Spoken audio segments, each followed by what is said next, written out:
Lowering a car is one of the first mods that many car enthusiasts do to their car. Raise your hand if you've ever lowered your car.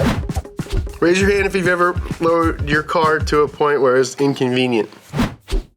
And while it can improve a car's handling and appearance, It also is one of the easiest ways To set yourself up for failure. Today, we brought in a bunch of real mechanics to watch lowered car fails. and diagnose what went wrong. and how you can avoid ending up on the lowered car Hall of Shame. This is some real mechanic stuff. This first batch of clips that we have, these cars are all just flat out too dang low. He's scraping. Oh, he's gone. Wow. Can you see the road? Is that the pan or is that the body like scraping? That's the floor. Is the floor just completely It's gone. It's gone. That's dope. That's dope. Literally on the ground. Honestly, I don't think this is a fail at all. Yeah. I think this is like pretty rad. They know what they're doing, and what they're doing is tough. Yeah, you gotta have big kahunas to do something like this. You can tell he doesn't feel super comfortable the way Is he's this the same sitting in video? The same car. What is that, his Wow, that's his dip. it. Yeah, that's sweet. I've never seen that. I haven't A either. worn through differential. He machined it. He machined it. Nice. Good job. That's shot. That's shot. That's the low life. That is the low life. That's the low life. This is the lowest car in TikTok. The control arms are scraping the ground. Ooh, got a little bit of camber. Look at that Oh stretch. my Look God. at that stretch. Sexy. That's dope. This makes me nervous. Yeah, it makes me nervous too. Especially when you're going on a highway, when you see this, you're like, let me get away from this car. Right, I do not want to be behind this car. It's not my thing in general, but I mean, it's just a look, and it's become kind of a fad, and it's only for car shows. I mean, I don't think these guys are really driving it too much. Can't even get in the driveway. How is that tire even staying on? What we did back in the day when we would do lowrider tires, we would actually put starter fluid in them and blow them on with a lighter, light them up, and they would expand on the rim. That has exactly 70 psi or more. What? Because if you go less, that thing would just pop off. It seems like that rim like could grind on the ground. Yeah, you could coast it, grind it. You don't need no tires. Let's take a look at our next clip. Yeah, you know Japan doesn't play. Oh, Ooh, look at that. He just rolled. that's it. You know? Oh, there's his rear bumper coming off. That's where airbags apply. I just don't see why you wouldn't put it on air suspension so you could lift Raise it up. really. Yeah. That stands. Don't get me wrong. I get it. It's static, looks dope, but some airbags. All right, so we just mentioned air suspension, but the opposite end of the spectrum is static. Static, I think it looks dope, but when you go too low, it loses that whole, Drivability. yeah, you lose a lot of it because you're at one solid height. You can still adjust the suspension to ride higher or lower, but you have to actually get in there and turn your suspension. With the bags, you can adjust it in the moment with a remote control. Like if you want to show up and floss on the boys and be able to cruise, bags all the way. On to the next. Oil pan versus the Rock. So here's a live look at what a Rock does to your oil pan going 50 miles an hour. Oh. That's a bummer. Put a little hole in it. I mean, so there's the downfall of being too low. That's shot. That's shot. He's blaming it on the rock. It's always the rocks. And it's not even lowered because it's not even scraped. That belly pan is not scraped. But that was a pretty big hole.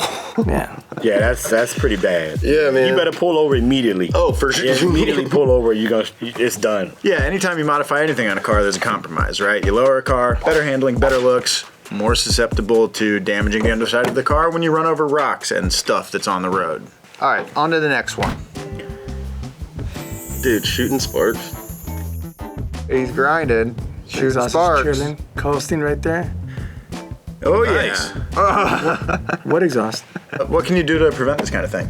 Not lower your car. Exhaust is the lowest hanging point probably in most cars. Yeah. So it's gonna scrape if you have it that low. Yeah.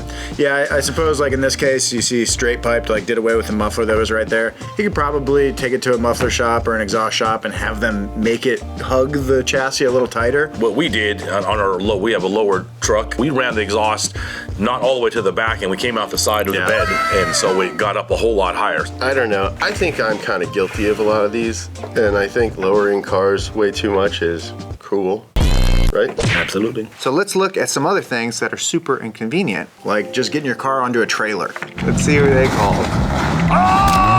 Wow. What? You really went for it, huh? Didn't make it. Look at that camera though, it's so sexy. Preserve that bumper. so. Yeah, he preserved the bumper. Yeah, he I pulled gotta the give him bumper that. off. You gotta give him that. Yeah, this guy was catching a lot of flack. This is a pretty famous car. I hear the backstory to that was that he was about to get impounded if he didn't get the car off the road. I guess that explains it. It's not my car. Do what you want. Look like fun. Yeah, yeah. As we mentioned before, sometimes just getting your car out of your driveway is stressful. Low, loud, loving it. Look at the boys. Look at the boys. You know they're having fun right there. These guys look European. You can tell by all the shorts. Who slapped him? You can get mad hurt doing that. I mean, it's funny to be that stuck on something so flat. Got the whole crew's there. See, they look at his Dude, friends. look, he's got boys. Again, I think this is like a bad way to get out of a bad situation. Why would you even try to go down to dirt roads? I don't know, but if nothing else, you gotta appreciate the sheer will and determination of these lowered car guys. I mean, they know they're gonna get stuck, and they still go out there and get stuck. Okie dokie, let's see what we got next. Low car problems part 2. Ooh. Rubbing the tire off. Can't get that jack underneath the car. Yeah, but he keeps trying. Is that a low profile jack? That says low profile jack. That ain't low enough. The lowest profile jack is not gonna get under a super low car. You gotta use ready ramps or something like The that. proper way right there would have been like a piece of wood, roll over it. I'm sure he had some wood somewhere. If you want to lower your car, invest in wood. Call Paul Bunyan. Paul Bunyan. Cut that Chop wood. a tree. Put a little piece in there. Wood. Wood goes far. So going off-road in a lowered car, that's hard. Just trying to get a jack underneath a lowered car, also hard. But what about just turning on a street? Okay, we're over in Japan. Again, the Japanese, they know what's up.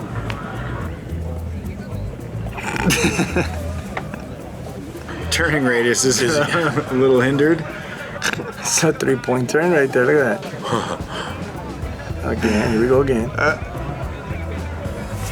There you go. I mean, come on. There you go, and it looks cool. Yeah, it looks cool. Yeah. Sometimes when you modify your wheels, like getting a bigger, wider wheel or adding spacers to alter the fitment, you can reduce the clearance of the wheel to the fender. And this is often fixed by rolling, cutting, or extending your fenders to provide more clearance. But it drastically cuts down on Yeah. performance, which is why that guy has to make a 6-point turn just to go left. He's on that fender. Bags versus static.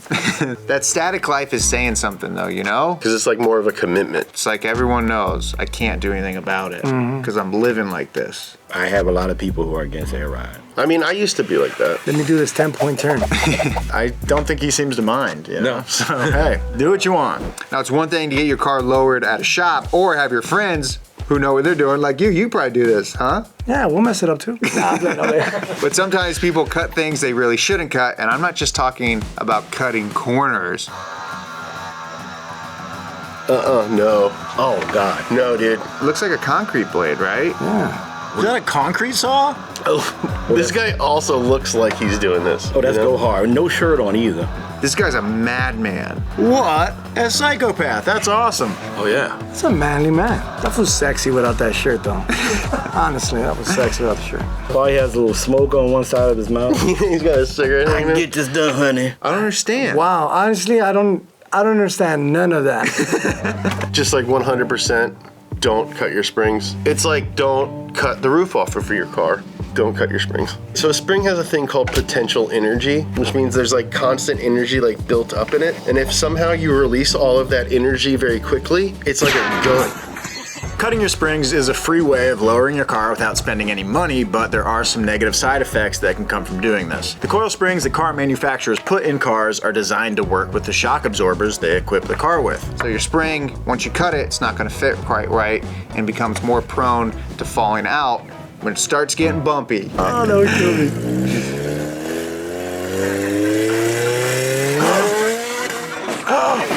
The noise, you can hear it. You can hear that body slamming into that shock like.